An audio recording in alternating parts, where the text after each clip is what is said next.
नमस्कार विद्यार्थी मित्रांनो, आजच्या चालू घडामोडीच्या भागामध्ये तुम्हा सर्वांचं मनपूर्वक स्वागत। आणि आपण दररोजच्या भागामध्ये वेगवेगळ्या प्रकारचे नवनवीन असे प्रश्न परीक्षेच्या दृष्टीने महत्त्वपूर्ण असतील या प्रश्नावरती आपण नेहमी चर्चा करत असतो आणि आजही आपण या चर्चा करणार आहोत। आणि हे प्रश्न कोणत्या स्वरूपाचे असणार आहेत ते बघणार आहोत। आजच्या दिवशी हे प्रश्न कशा पद्धतीने तयार केलेले आहेत ते तुमच्या लक्षात येईल, त्यासाठी आवर्जून बघा। तत्पूर्वी मी असिस्टंट प्रोफेसर रमेश घोरपडे आपल्या समोर चालू घडामोडीचं सेशन दररोज घेऊन येतो। बघा या सेशन मध्ये काय बघायचं आहे तर आंतरराष्ट्रीय पर्पल फेस्टिवल 2025 कुठे आयोजित करण्यात आले असं म्हटलेलं आहे। आणि विद्यार्थी मित्रांनो, हे अगोदर समजून घ्या की आंतरराष्ट्रीय पर्पल फेस्टिवल म्हणजे काय, तर याचा उद्देश काय आहे। तर याचा उद्देश आहे मित्रांनो, तो उद्देश काय तो समजून घ्या। जे दिव्यांग लोक असणार, दिव्यांग व्यक्ती असणार आहेत, या दिव्यांग व्यक्तींचं मनोबल वाढवण्यासाठी, त्यांना सक्षम करण्यासाठी किंवा त्यांच्या सक्षमीकरणासाठी आपण हा जो इनिशिएटिव्ह आहे, हा इनिशिएटिव्ह राबवलेला आहे। आणि हा इनिशिएटिव्ह गोवा गव्हर्नमेंटने राबवलेला आहे। पणजी या राजधानीच्या ठिकाणी हा जो काय फेस्टिवलचा भाग आहे तो तुमच्या निदर्शनास येईल। आणि हे दिव्यांग व्यक्तींसाठी खूप महत्त्वपूर्ण पाऊल असलेलं तुम्हाला बघायला मिळेल। थोडं पुढे जाऊयात। बघा, चेंज मेकर्स फॉर गुड हा जो पुरस्कार आहे, हा पुरस्कार 2025 ला कुणाला देण्यात आला, तर हा पुरस्कार देण्यात आला रमेश नारायण यांना देण्यात आला। तर आता समजून घ्या की हा पुरस्कार त्यांना का देण्यात आला, तर रमेश नारायण हे जाहिरातीमध्ये महत्त्वपूर्ण व्यक्तिमत्व आहे आणि आशियाई जाहिराती संघाने यांना तो पुरस्कार दिलेला आहे। कारण जाहिरातीमध्ये आशिया खंडामध्ये एक मोलाचं असं योगदान दिल्यामुळे हा पुरस्कार त्यांना बहाल झालेला आहे। आपण पुढे जाऊयात। 2025 मध्ये नोबेल शांतता पुरस्कार हा जो आहे तो कुणाला देण्यात आलेला आहे, तर तो देण्यात आलेला आहे मारिना कोरिना माचाडो। हे इथे मचाडो झालेलं आहे तर ते माचाडो आहे आणि माचाडो या महिलेला देण्यात आलेला आहे। ही जी महिला आहे, ही महिला व्हेनेझुएला, लक्षात घ्या, व्हेनेझुएला या कंट्रीची आहे। आणि 2024 ला त्या राष्ट्रपती पदासाठी उभा राहिलेल्या होत्या, परंतु सत्ताधारी पक्षांनी त्यांना निवडणुकीतून पराभूत करण्याचा प्रयत्न केलेला होता आणि व्हेनेझुएला मध्ये पारदर्शक निवडणुका व्हाव्यात म्हणून या काम करत आहेत।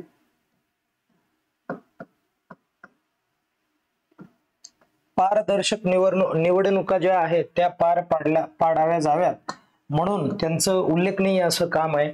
लोकशाहीसाठी काम केलेलं आहे आणि शांततेच्या मार्गाने जे काय इथलं त्यांचं योगदान आहे त्या योगदानाला विचारात घेऊन हा शांततेचा पुरस्कार त्यांना दिलेला आहे। तर विद्यार्थी मित्रांनो, आपल्याकडे 1979 मध्ये भारतामध्ये 1979 मध्ये मदर तेरेसा यांना पुरस्कार मिळाला होता बघा, शांततेचा पुरस्कार होता तो। आणि त्यानंतर 2014 ला देखील मिळाला। 2014 ला व्यक्ती होते कैलाश सत्यार्थी, हे होते, यांना तो पुरस्कार मिळाला होता।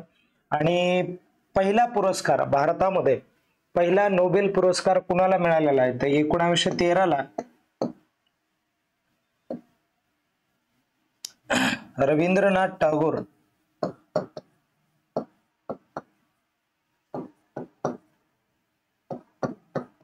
यांना मिळालेला आहे। आणि गीतांजलीसाठी मिळाला होता, परंतु मित्रांनो त्यांना शांततेसाठी पुरस्कार नाही मिळाला, तर त्यांना साहित्यासाठी मिळाला होता। साहित्य या क्षेत्रामध्ये पुरस्कार मिळालेला होता। आणि हा जो पुरस्कार आहे, हा पुरस्कार 11 स्पॅनिश जे काय हे आहे, तिथलं जे काय करन्सी आहे त्या करन्सीच्या अंतर्गत दिला जातो। म्हणजे ज्याला जर आपण रुपीमध्ये कन्वर्ट केलं तर ते 8.5 कोटी होतात आणि तेवढे कोटी याचं मानधन आहे. आणि ही नॉर्वेजियन कमिटी देते बघा, शांततेचा पुरस्कार कोणती कमिटी?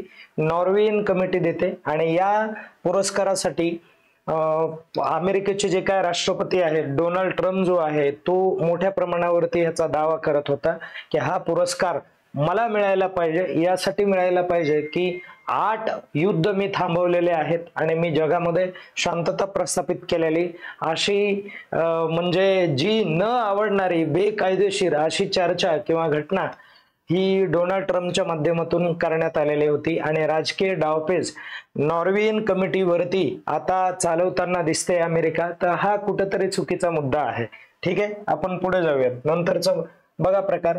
पण मला तुम्ही जर कमेंट करून सांगितलं की नोबेल पुरस्कारांवरती जर एक स्पेशल 7-8 मिनिटाचा व्हिडिओ बनवा, तर आपण तशा पद्धतीने एखादा व्हिडिओ तुमच्यासाठी घेऊन येऊ.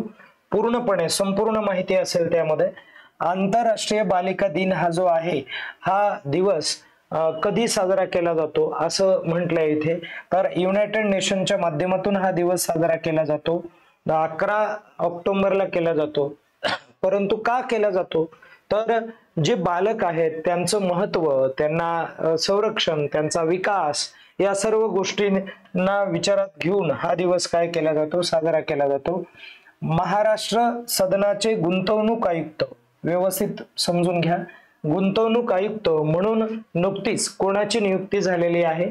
तर त्याचं योग्य उत्तर आहे सुशील गायकवाड, जे महाराष्ट्र राज्याचे आहेत. ओके, हे पण लक्षात राहू द्या, महत्वाचं आहे. भारतीय रेल्वे ट्रॅफिक सर्व्हिस मध्ये त्यांनी ते पदावरती होते सर्वोच्च. आणि त्यानंतर नुकतेच परशुराम विकास महामंडळ जे आहे, हे परशुराम विकास महामंडळ या मंडळाचे अध्यक्ष जे आहेत त्यांचं नाव आहे, अध्यक्षाचं नाव आशिष दामले आहे. आणि हे जे आशिष दामले आहेत यांना म्हणजे अध्यक्षांना कॅबिनेट मंत्र्याचा जो काय दर्जा आहे हा दर्जा देण्यात आलेला आहे, घोषणा झालेली. आणि मित्रांनो, हे जे परशुराम विकास महामंडळ आहे हे ब्राह्मण समाजासाठी आहे. आणि ब्राह्मण जे लोक आहेत या लोकांचा जर सामाजिक विकास करायचा असेल, बघा या मंडळाचं काम सामाजिक आर्थिक आणि त्याचबरोबर शैक्षणिक विकास करण्यासाठी हे मंडळ स्थापन करण्यात आलेलं आहे. आणि या लोकांचा या क्षेत्रामध्ये विकास करण्यासाठी हे मंडळ पुढाकार घेतं. आता मुळात तसं पाहिलं तर या तिन्ही क्षेत्रामध्ये हा जो समाज आहे हा मागास नाही, कारण गेली लाखो वर्षापासून हा या क्षेत्रामध्ये सुरुवातीपासूनच कार्यरत आहे. कारण सगळं भांडवलच या समाजाकडे होतं, म्हणून ही एक सत्यता आहे, त्याला कुणी लपवू शकत नाही. म्हणून पुढे चला. बघा, महाराष्ट्र राज्याच्या वनबल संरक्षण पदावरती सध्या कोणाची नियुक्ती झालेली आहे ते तुम्हाला सांगायचं आहे. तर त्याचं करेक्ट उत्तर आहे डॉक्टर श्रीनिवास राव यांची नियुक्ती झालेली आहे. त्यानंतरचा प्रश्न बघा, इंग्लंडच्या चर्च ऑफ इंग्लंड मध्ये पहिल्या महिला आर्च बिशप या पदावरती नियुक्त झालेले आहेत, तर त्यांचं नाव काय? तर डेम सारा मुलाली असं त्यांचं नाव आहे. आणि हे प्रथमच असं झालेलं आहे, कारण आर्च बिशप या पदावरती कुणीही आतापर्यंत जवळपास 1428 एवढ्या वर्षामध्ये कधीच महिला या पदावरती बसू शकत नव्हती, पुरुषांनाच हे पद मिळत होतं. परंतु आता काय झालंय की 2025 ला हे जे पद आहे हे पद काय झालंय, मिळालं आहे, यांना देण्यात आलेलं आहे, डेम सारा मुलाली यांना. आणि डेम सारा मुलाली या जे आहेत या चर्चमध्ये 2006 ला, व्यवस्थित समजून घ्या, 2006 ला त्या पादरी म्हणून काम करत होत्या या पदावरती. आणि 2018 ला बिशप या पदावरती काम करत होत्या. आणि त्यानंतर 2025 ला आता कोणतं पद दिलंय त्यांना, तर आर्च बिशप हे पद त्यांना दिलेलं आहे आणि अनेक लोकांनी विरोध पण केला होता या पदाला। बघा इंग्लंडमध्ये पण अशा पद्धतीचे जे काय धार्मिक भेद आहेत ते तुम्हाला आजही दिसून येतात महिलांच्या बाबतीमध्ये। आणि ही जी महिला आहे ही एक नर्सिंग क्षेत्रामधली प्रमुख असे अधिकारी आहे, मुख्य अधिकारी आहे। अशा पद्धतीने एक अभ्यासू जी काय महिला आहे ती त्या पदावरती विराजमान झालेली दिसते। महाराष्ट्रातील किती समुद्र किनाऱ्यांना ब्ल्यू फ्लॅग पायलट नावाचा आंतरराष्ट्रीय दर्जा देण्यात आलेला आहे। आता हा खूप करंटचा विषय आहे मित्रांनो, हा आपल्या परीक्षेला 100% प्रश्न पडणार आहे आणि एकंदरीत 5 जे काय बीच आहेत त्यांना देण्यात आलेला आहे।